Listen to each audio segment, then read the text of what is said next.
There are places in the world where silence isn't a relief, it's a warning. Places where time bends in strange ways, where your eyes can see things they were never meant to. Places where, if you look for too long, something looks back.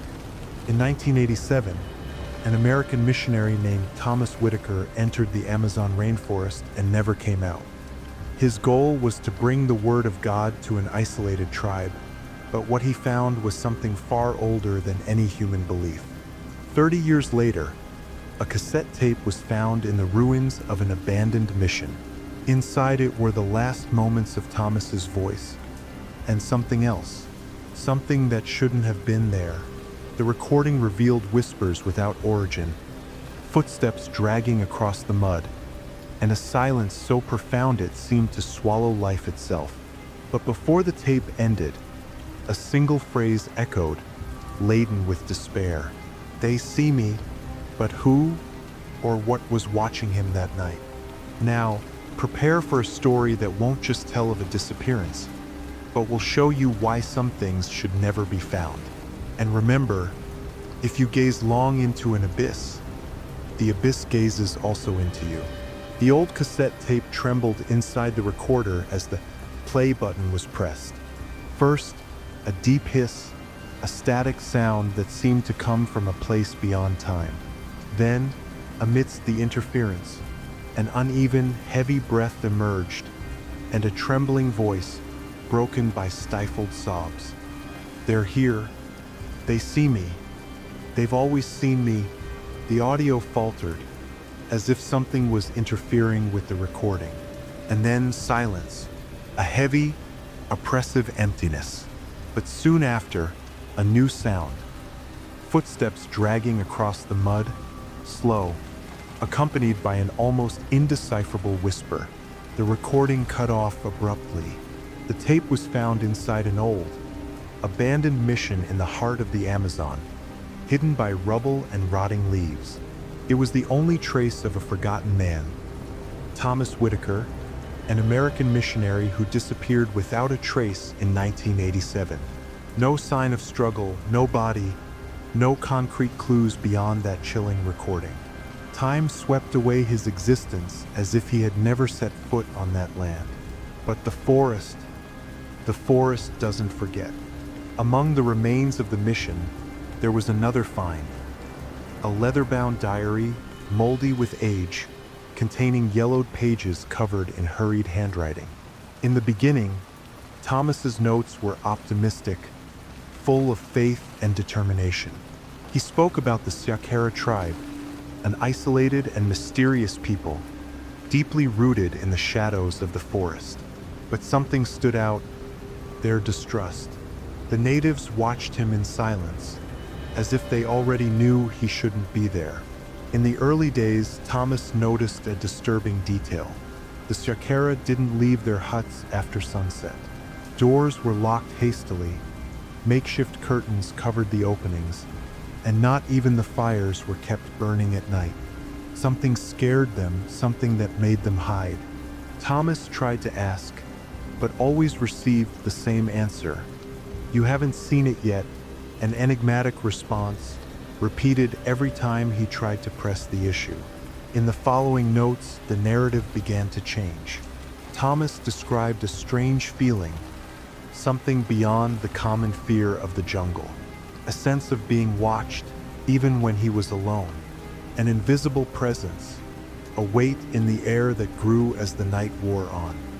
He began to notice unsettling little details.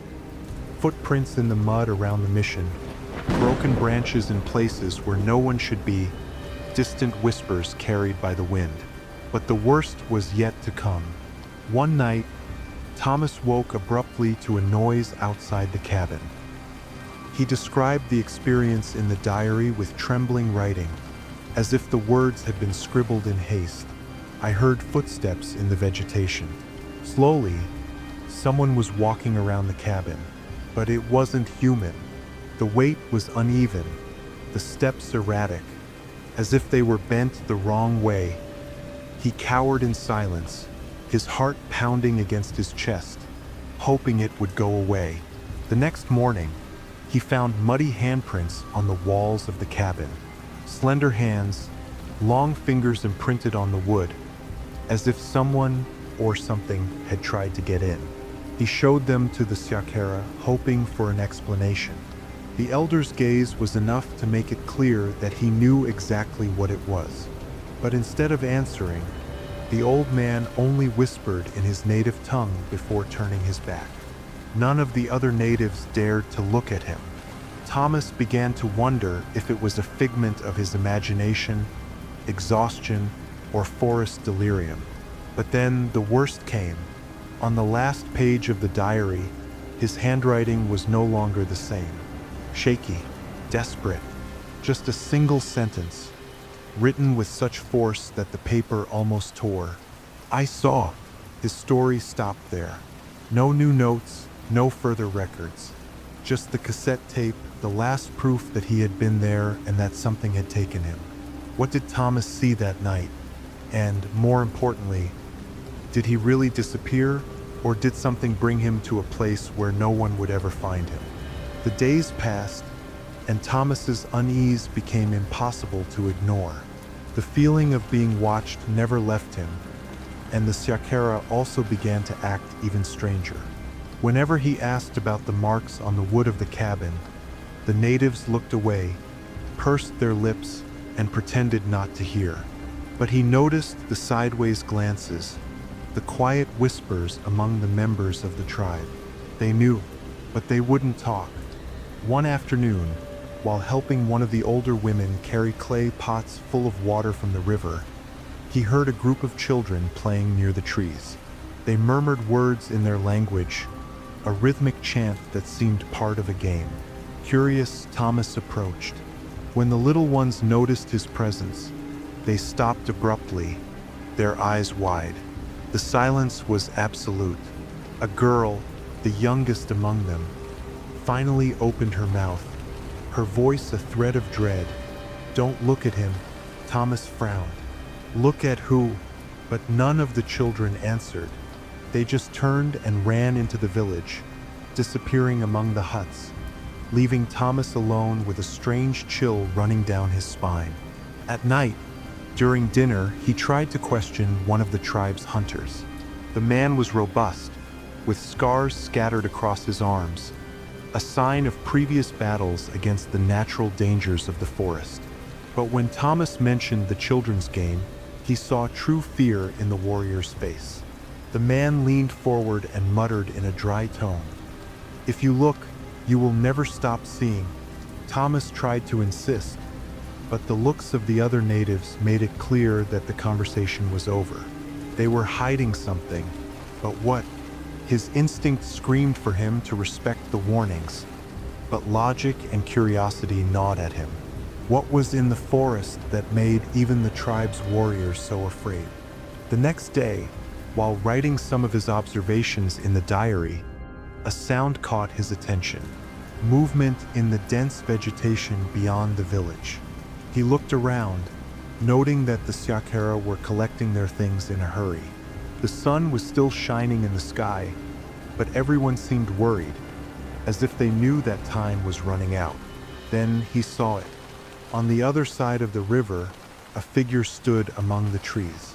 It was far away, covered by the shadow of the leaves, but Thomas could see the outline of a thin, slender body of unusually tall stature. The face was hidden by the darkness, but something about its posture was wrong, misaligned, as if its bones weren't where they should be. Thomas blinked, and in an instant, the thing disappeared. No sound of footsteps, no sign of movement, just the forest still. But the feeling of being watched remained. That night he slept poorly. He dreamed of whispers, of something moving around his cabin, of invisible eyes watching his movements.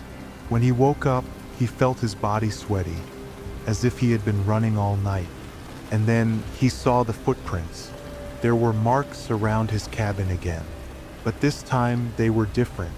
They didn't look like human feet. They were longer, thinner, and all of them were turned towards the door. It was as if someone had stood there, waiting for him to come out. The next morning, Thomas tried to act as if nothing was wrong, but he knew that something had changed. The forest was no longer the same. The sounds seemed distorted, as if they were muffled by an invisible fog. Even the Siakera were different, more silent, more distrustful. He noticed that they avoided looking at him directly, as if simple eye contact could connect him to something that shouldn't be seen. That's when the tribe's elder finally approached. His face was a map of wrinkles and old scars, eyes deep and extinguished by time. He sat before Thomas and remained silent for long seconds, as if pondering whether he should speak. When he finally opened his mouth, his voice came out hoarse, laden with ancestral weight. "He has already seen you." Thomas felt a shiver run down his spine. The elder continued, "Those who look at him are never alone again." He spoke about the man who walks at nightfall, an ancient entity that had always been there. It wasn't a spirit. It was something worse, something that hides among the shadows of the forest, waiting for curious eyes to perceive it. Thomas wanted to ask more, but the old man just got up and left, muttering a prayer in his language. Fear was stamped on his face. He knew that Thomas was already marked. Now all that remained was the inevitable. At dusk, while watching the river, Thomas had a strange impulse. The forest seemed to call him. An uncomfortable feeling, as if there was something lurking, patiently waiting for him to take the first step. When night fell, a thought settled in his mind. He needed to see. Against all warnings, he grabbed his flashlight and left the cabin. The air was dense, heavy, as if it were charged by something invisible. The wind whispered through the leaves, and the village was plunged into absolute silence. It was as if the jungle itself was holding its breath. That's when he saw it. Standing among the twisted trunks, on the border between the village and the forest, was the man who walks at nightfall. The silhouette was too tall, too thin. The bones seemed dislocated, as if its body was a failed attempt to imitate a human form. But the worst were the eyes. There were no eyes, just empty holes, dark as a bottomless abyss. Thomas's body froze. The being didn't move, but he knew he was being seen. The presence of that thing was overwhelming, an invisible weight that suffocated the air around him. Every fiber of his body screamed to run, but his feet didn't obey. He blinked, and then the being was closer. No sound of footsteps, no transition, just closer. Thomas felt his stomach churn. If he blinked again, it would reach him. But then, something touched his shoulder, cold, icy, a hand. His instinct finally broke the trance. With a stifled scream, he turned and ran, tripping over his own legs. His lungs burned, the air seemed thin, but he didn't dare look back. When he reached the cabin, he locked the door and slid against the wall, his heart pounding against his chest like a war drum. Outside, the silence was deafening, but then he heard it, footsteps, slowly, surrounding the cabin. Thomas held his breath, trying not to make a sound, but he knew it was no use. The thing already knew where he was, and worse, it had already looked at him. The dawn dragged on like an endless shadow. Thomas was huddled inside the cabin, his fingers dug into the cold wood, his chest rising and falling erratically. The footsteps outside continued, dragging, calculated. They weren't normal steps. They were slow, but precise, as if something was waiting for the right moment to act. For an instant, everything became too quiet. No insect noises, no rustling of leaves outside. The forest seemed dead. Thomas held his breath, trying to hear any sign of movement. Then something scratched the wood of the door. A long, cutting sound. Nails? Claws? He felt a knot form in his throat. That thing was right there, separating itself from him only by a thin layer of wood. Time passed. Minutes? Hours? He didn't know. But sleep, like an inevitable poison, began to weigh on his eyes. At some point, exhaustion overcame fear, and he fell asleep. And then he dreamed. In the dream, he was standing in the clearing, surrounded by thick fog. In front of him, the Siakhera were kneeling, forming a circle. They cried, murmuring words he didn't understand. In the center of the circle, there was a black hole in the earth, pulsing like a sick heart. Something was inside, something that wanted to get out. The natives looked up at him, and that's when Thomas realized. Their faces were wrong. Empty eyes, mouths that opened without sound. They weren't praying. They were warning. And then he felt it. Presence behind him. His whole body froze. He couldn't turn around. Something inside him screamed for him not to look. But he looked and woke up with a jolt. His heart hammered against his chest. The cabin was still plunged in darkness, but something was wrong. The door was open. Terror climbed his body in a violent shiver. He had locked the door. With trembling hands, he extended the flashlight and illuminated the entrance. The beam of light wavered as his heart pounded. The jungle was out there, inert, waiting, and then he saw it. This time, there was no distance between him and that thing.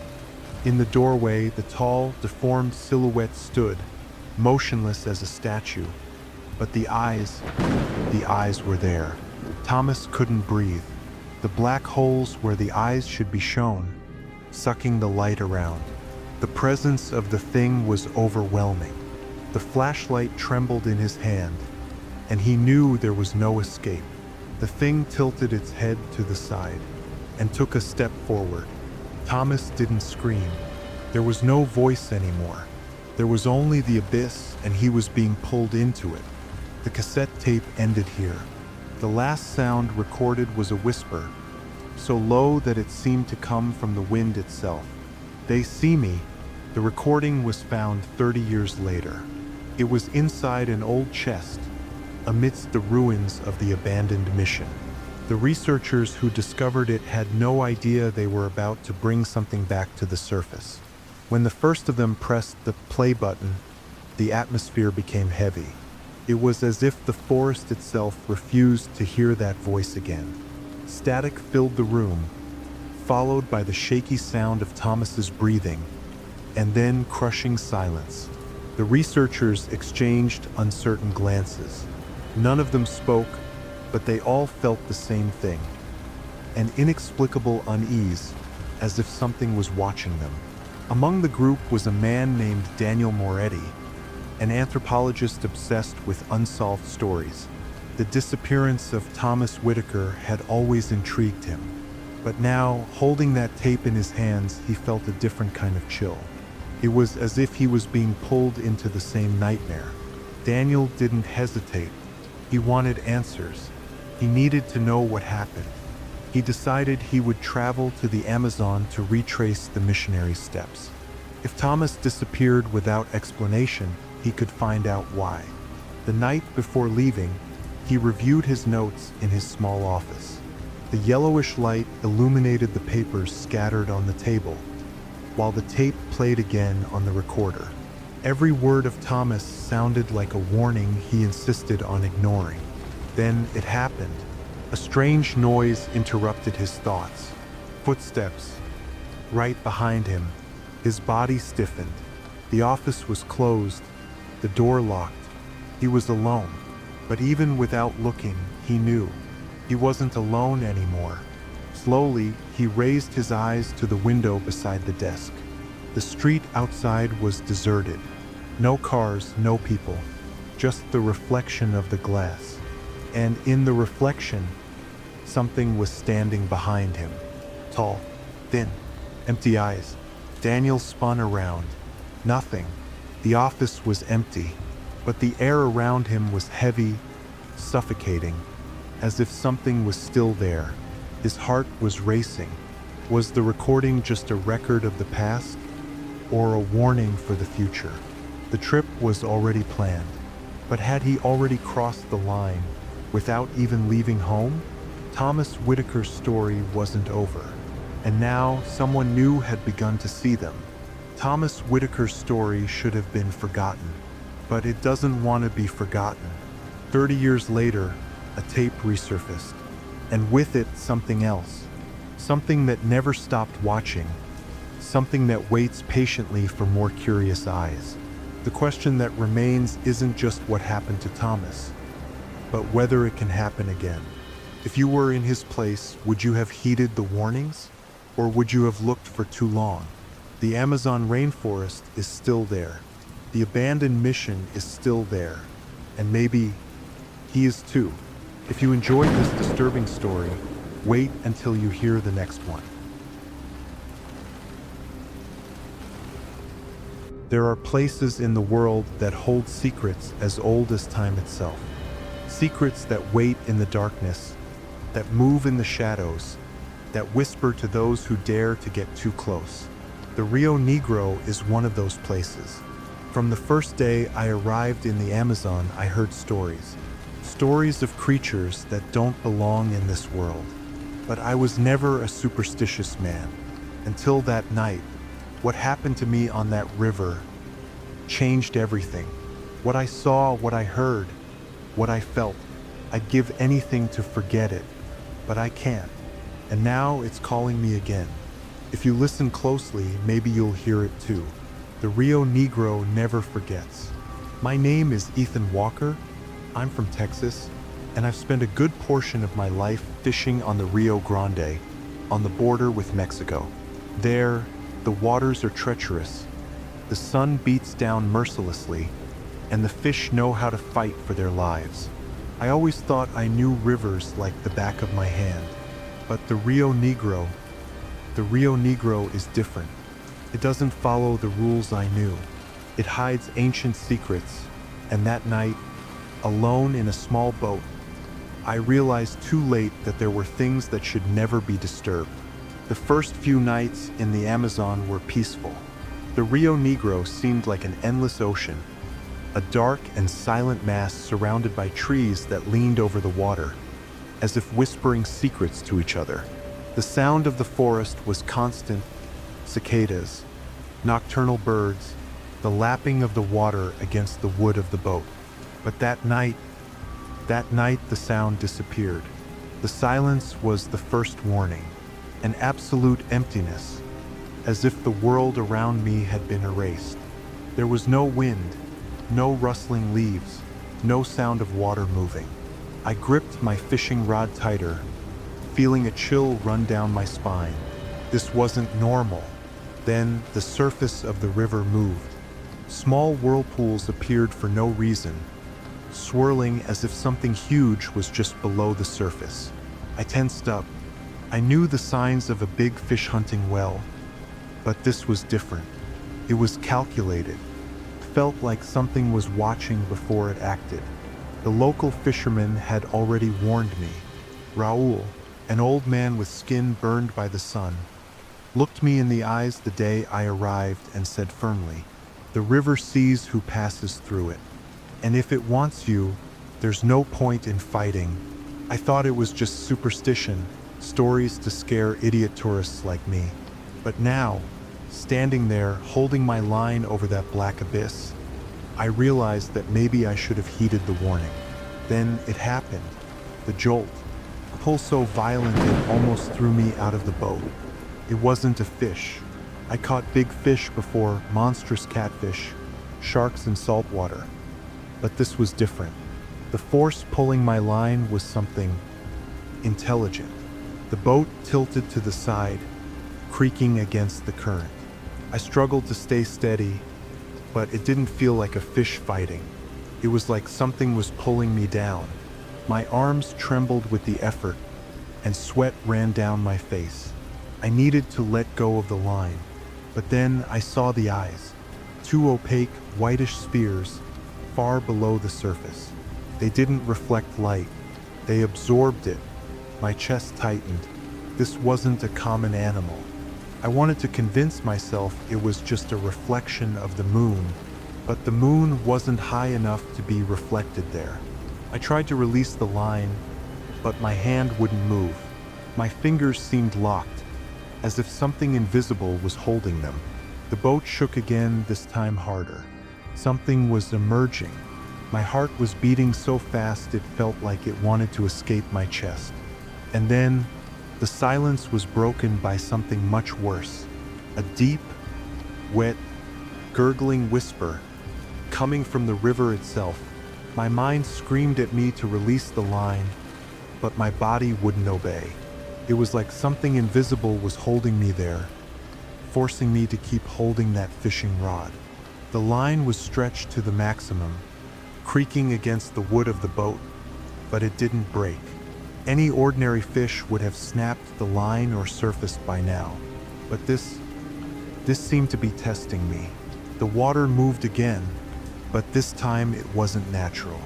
It was as if the river was bending, swirling around something that was approaching. The pale eyes I saw before didn't disappear. They were closer, and now I could distinguish a shadow in the water. A long, slender body, impossible to define. My heart raced and a primal instinct took over. I needed to get out of there. Forcing my hand, I managed to release the fishing rod. But the line didn't sink. It remained taut in the air, as if it was still connected to something that didn't belong to this world. I felt a shiver run down my spine, a chill that didn't come from the cold, but from something much deeper, the certainty that I was being watched. Then, a sound cut through the silence, a breath, not the wind, not the sound of the water lapping against the wood. It was an organic sound, wet, deep, coming from the banks of the river. It was the sound of something big, something that should never have been heard by a human being. Slowly, I turned my head. On the dark bank, between the roots of the trees that plunged into the river, something moved. First a blur, then an outline, a hand. It was too long to be human. Thin, bony fingers, covered in grayish, almost translucent skin. The nails were black, sharp, irregular, as if they had never stopped growing. And then something stepped out of the shadows. A face. The first thing I noticed were the pale eyes, the same ones I saw underwater. But now they were above the surface, and I could see much more. The skin seemed to be rotting, glued to the bones in a way that wasn't natural. The mouth was too long, the lips cracked and soaked, as if they had never dried. But it was the smile that paralyzed me, smiled at me. It wasn't a human smile. It was artificial, forced, as if it wasn't meant to exist on that face. The creature leaned forward slightly, and I could hear that sound again. The breath. It didn't blink. It didn't move. It just watched me. My body wanted to run, but my legs were locked. The silence around me became more and more oppressive. It was as if the whole world was waiting for my reaction. Then, the creature tilted its head, slowly, studying my movements. It was enough to break the spell. Without thinking twice, I turned around and started the boat's engine. The propeller cut through the water forcefully, and the boat shook violently as I moved away from the bank. My eyes didn't leave the creature. It didn't move. It just stood there, watching, motionless, as the river mist began to cover it. But when I thought I was safe, I heard a sound that made my blood run cold. The breath was coming from inside the boat. The boat's engine roared, cutting through the darkness like a desperate scream. My fingers were rigid on the throttle, and my whole body was shaking, but I couldn't stop. I didn't look back. If that thing was still on the bank, if it had moved, if it was following me, I didn't want to know. But then the sound returned. The same wet, deep, gurgling breath. This time it was close, inside the boat. A cruel shiver ran down my spine. Something was with me. With a trembling hand, I pulled a flashlight from the side of the boat and turned it on slowly, trying to focus the light on the deck. The beam flickered on the wet wooden sides, slid over the choppy water, and then stopped. Footprints. There were fresh water marks on the floor of the boat, as if something had just come out of the river. My heart hammered against my ribs. I wasn't alone. The flashlight trembled in my hand as I swept the light across the deck. Nothing. There was no one there, but the footprints didn't lie. Someone or something was there with me. Then the light found something strange. On the side of the boat, near the seat where I had sat earlier in the night, there was a scratched mark on the wood, long, irregular, as if claws had scratched there. I crouched down slowly, feeling the cold sweat run down the back of my neck. I ran my fingers over the cut in the wood. It was recent. That's when I felt it. The boat sank slightly. A weight descended on it, as if someone had sat down behind me. The breath was very close now. My hands were stuck to the floor of the boat. I couldn't turn around. I didn't want to turn around. The air around me was heavy, dense, filled with the smell of mud and wet flesh. The engine's propeller sputtered suddenly, and the boat began to lose speed. Panic took over me. If I stopped, it would reach me. I threw my body forward and turned the ignition. The engine coughed, sputtered, and died. Silence. Absolute silence. The boat wasn't moving anymore. Then, a cold hand landed on my shoulder, and I heard the voice. "Come back." My mind collapsed. The hand was cold, viscous, impossible to ignore. Every instinct inside me screamed for me to run, but I was trapped, crushed by the weight of a terror that went beyond comprehension. It wasn't just fear. It was a primal call, a shiver that crawled across my skin, as if something inside me already knew what would happen next. "Come back." The voice didn't sound human. It was wet, deformed, like a whisper carried by the river, reverberating in my mind more than in my ears. My chest rose and fell in short, desperate breaths. I couldn't move. In my peripheral vision, I saw the pale fingers pressing into my shoulder. Long, curved, with nails that seemed to taper into small dark blades. The texture was strange, not skin, but something more, flexible, like a soaked leather that never dried. Then it leaned in next to me. My breath caught in my throat as the smell of rot flooded my nostrils. I could feel it there, close, very close.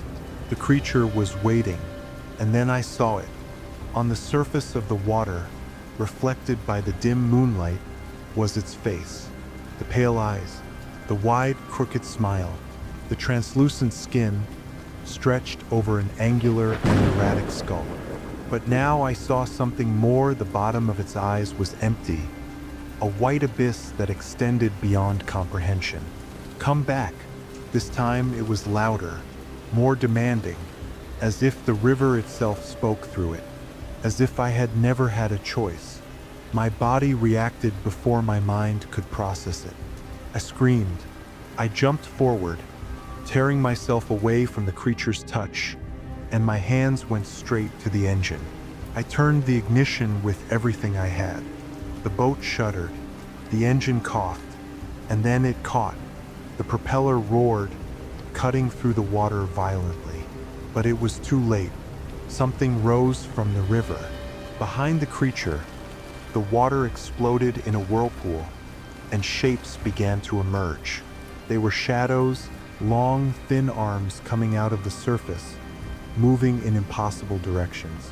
They were trying to pull me in. The creature smiled even wider, and then it jumped.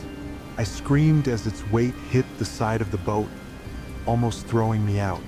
My hands dug into the throttle, and the engine roared at full power. The propeller cut through something in the water. There was a sound, a deformed scream, a sound that wasn't human. The boat shot forward, and I was thrown back, hitting the side hard. My ribs burned, my head was spinning, but I couldn't stop. The creature hadn't disappeared. Looking back, I saw its twisted body struggling in the dark waters, but it wasn't sinking. It was rising. With its eyes fixed on me, it whispered again, "Come back." But I didn't come back. I accelerated, and I left the Rio Negro behind. The city appeared on the horizon even before my heart slowed down. My mind was numb, my muscles were sore, and my fingers were so rigid on the throttle that I could barely release them. But I was alive. I crossed the bank without looking back. The boat crashed against the dock, creaking, but I didn't even care. I jumped onto dry land as if my life depended on it, and maybe it did. The wind brought a smell of river behind me. I turned around, expecting to see something, but the Rio Negro was calm. Its waters just rippled, carrying unfathomable secrets in its depths, as if nothing had happened. But I knew something had been left behind, something that didn't belong to this world. My feet moved on their own, running along the trail towards the village. I needed to tell someone. I needed answers. The fishermen stared at me as I walked by, my eyes wide, my clothes wet, my chest rising and falling in despair. But when I opened my mouth to speak, no one asked anything. No one seemed surprised. One of the oldest, a man I saw every day on the pier, just shook his head and muttered, "It always chooses someone." My blood ran cold. They knew. They always knew. The river never forgets. My mind was spinning. What did they mean? I wanted to scream, demand explanations, but then something changed in the environment. The wind stopped.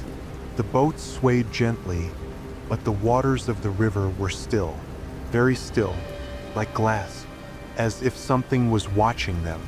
Then I heard it, a whisper, "Come back." And this time, it came from inside my head. After that night, I left the Amazon. I returned to the United States, trying to bury that memory in the back of my mind. But the Rio Negro never really let me go. Even now, years later, I still wake up in the middle of the night hearing that whisper. Sometimes, when I'm alone, I smell a damp smell of mud, as if the river water is still enveloping me. And then I listen. "Come back." First, I thought it was my imagination, but then came the nightmares. In the dreams, I'm back on the boat. The engine fails, the darkness surrounds me, and it's there, waiting for me. But the worst happened a few weeks ago. I was sitting by the edge of Lake Houston, here in Texas, trying to relax. The water was calm. No wind, no waves. Then I saw it. In the reflection of the lake, for a moment, two white eyes stared back at me. It wasn't possible, but I know what I saw. Found me. Now, every time I see a river, a lake, any puddle of water, I feel like something is lurking. And one day, I know I'll have to go back. The Rio Negro never forgets, and it never sleeps. If you enjoyed these stories, like the video and subscribe to the channel. Turn on notifications because stories like these only get darker from here. And remember, if one day you feel like you're being watched, don't try to see who's looking. It may be too late.